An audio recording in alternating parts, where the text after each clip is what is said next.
আসসালামু আলাইকুম। আপনারা সবাই ভালো আছেন তো?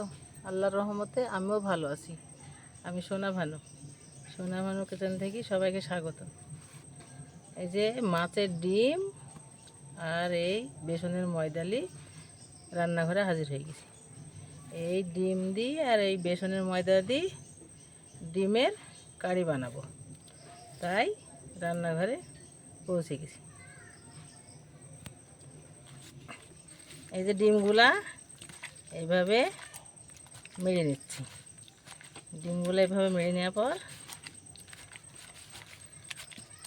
বেসনের ময়দা দিব তার সঙ্গে। এই যে ডিমগুলো মেরে দেখছেন তো কেমন গুঁড়ো হয়ে গেল। এই বেসনের ময়দা দিব, পরিমাণ মতো দিব, যেটুকু লাগবে।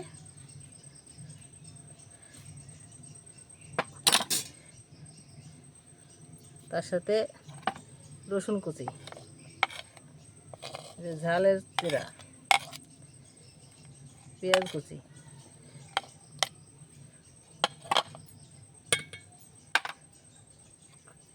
হলুদের গুঁড়ো,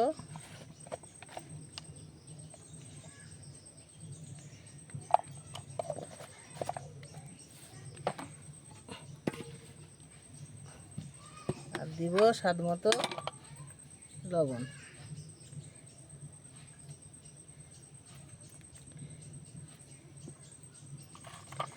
দেখেন এগুলো মাখিয়ে নিব সুন্দর করে মাখিয়ে নিয়ে ডিমের মতো গোল গোল করে ভাজবো। সুন্দর হয়ে মাখানো হয়ে গেছে, দেখছেন তো কত সুন্দর কালারটা হয়ে গেছে।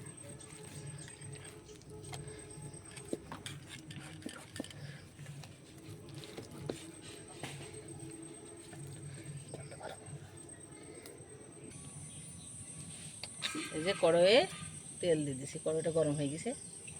আমি এখন ডিম আর বেসনের ময়দার বড়া ভাজবো, মাছের ডিমের কারি বানাবো, তাই তেলটা কড়াইয়ে দিয়ে দিলাম। সরিষার তেল দিলেও হবে, রিফাইন তেল দিলেও হবে। আমি রিফাইন তেল দিলাম বড়াটা ভাজার জন্যে। এই যে ডিম সয়াবিনের বড়া বসিয়ে দিলাম কড়াইয়ে, এক এক করে সব কটা দিয়ে দিব। খুব সহজ পদ্ধতিতে তৈরি করে সবাই খাবেন, খুব সুস্বাদু। রুই মাছের ডিম হলেও হবে, ইলিশ মাছের ডিম হলেও হবে। আমি রুই মাছের ডিম দিয়েছি। এক এক করে অনেকগুলো দিয়ে দিলাম, লাল লাল করে ভাজবো। ভাজার পর মশলা দিয়ে ডিমের কারি বানাবো।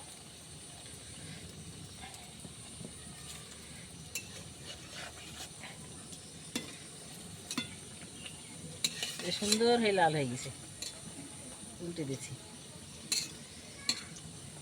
ডিমের মতোই গোল গোল করে বানাচ্ছি।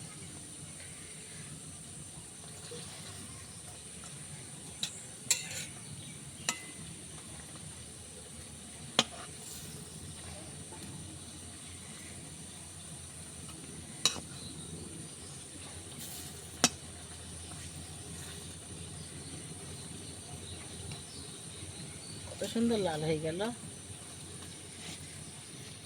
এই যে এক এক করে ডিমগুলো সব দিয়েছিলাম, ডিমের বড়াগুলা দেখছেন তো, মুরগি ডিমের মতো গোল গোল করে ভেজে নিলাম, তুলে ফেললাম।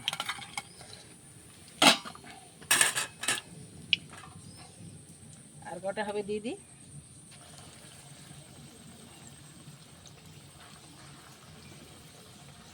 এক এক করে সব কটা ভেজে তুলে নেব। আপনারা দেখেন তো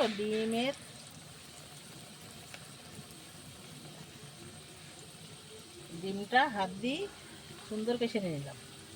তার সঙ্গে পেঁয়াজ কুচি, রসুন কুচি, মরিচ কুচি, হলুদ, লবণ সব দিয়ে ডিমটা সুন্দর করে মাখিয়ে নিলাম। এক এক করে কড়াই দিয়ে ভেজে নিচ্ছি। তারপরে মশলা দিয়ে সব সুন্দর করে ই করা হবে। আপনারা যদি ইচ্ছা করেন সহজ পদ্ধতিতে তৈরি করে খেতে পারবেন। এই যে এক এক করে সবগুলা ভাজা হয়ে গেল। এবার মশলা করব, করে ডিমের কারি বানাবো। কড়াইয়ে সরিষার তেল দিলাম, এই যে পেঁয়াজ কুচি ঢেলে দিলাম। পেঁয়াজটা লাড়াচাড়া করে লাল হলে জিরি বাটা, আদা বাটা, রসুন বাটা, পেঁয়াজ বাটা, লবণ, ঝালের গুঁড়ো, হলুদের গুঁড়ো সব দিয়ে দেবো। দিয়ে একটু পানি দিব, দিয়ে মশলাটা কষিয়ে নিব। মশলাটা যখন তেল ভাজবে পরে তখন ওই মাছের ডিমের কারি ঢেলে দেবো, দিয়ে কষিয়ে নিব, সুন্দর করে কষিয়ে নেব। আপনারাও চাইলে তৈরি করে খেতে পারেন, সহজ পদ্ধতিতে কম খরচে সবাই বানিয়ে খাবেন। আর আমার ভিডিওটাকে লাইক, কমেন্ট, শেয়ার করবেন। আমার চ্যানেলটাকে সাবস্ক্রাইব করবেন। আমার ফেসবুকে পেজ খোলা আছে, আপনারা ফলো করবেন।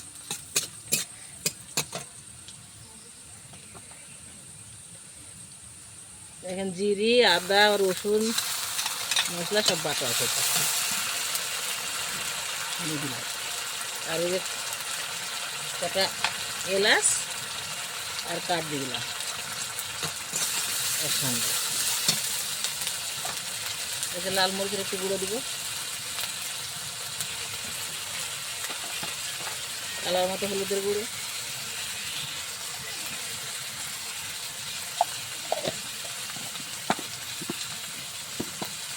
আর স্বাদ মতো লবণ দিলাম। লড়াচড়া করি, একটু পানি ঢেলে দেবো। এই পানিটা ফুটিয়ে ফুটিয়ে তেল তেলি হবে, তেলটা ভাজবে, তখন ডিমের কারিগুলো দিয়ে দেবো। একটু টমেটো গিটারে ই করে নিয়েছি, কুড়িয়ে নিয়েছি, দিয়ে দিলাম।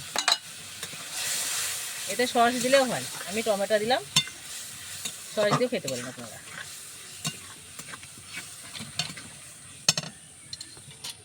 যে মশলাটা সুন্দরভাবে কষানো হয়ে গেছে, এবার আমি ডিমের কারিগুলো ঢেলে দেবো, যেগুলো আড়াতাড়া করে নেব। আস্তে আস্তে সুন্দর করে কষিয়ে নিব। তারপরে হালকা করে একটু ঝোল দেব, ঝোল দেওয়ার পর নামিয়ে নেব।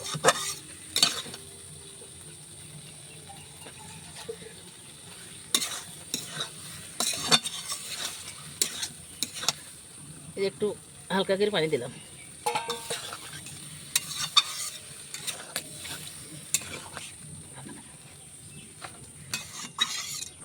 দেখছেন কি সুন্দর ফুটছে, আর ঝোলটা একবারে গাঢ় হয়ে গেছে, সুন্দর হয়ে গেছে, একবারে কষা কষা হয়ে গেছে। এবার আমি ঢেলে ফেলব।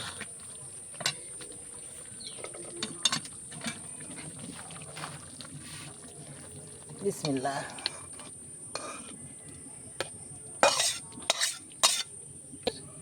কারি,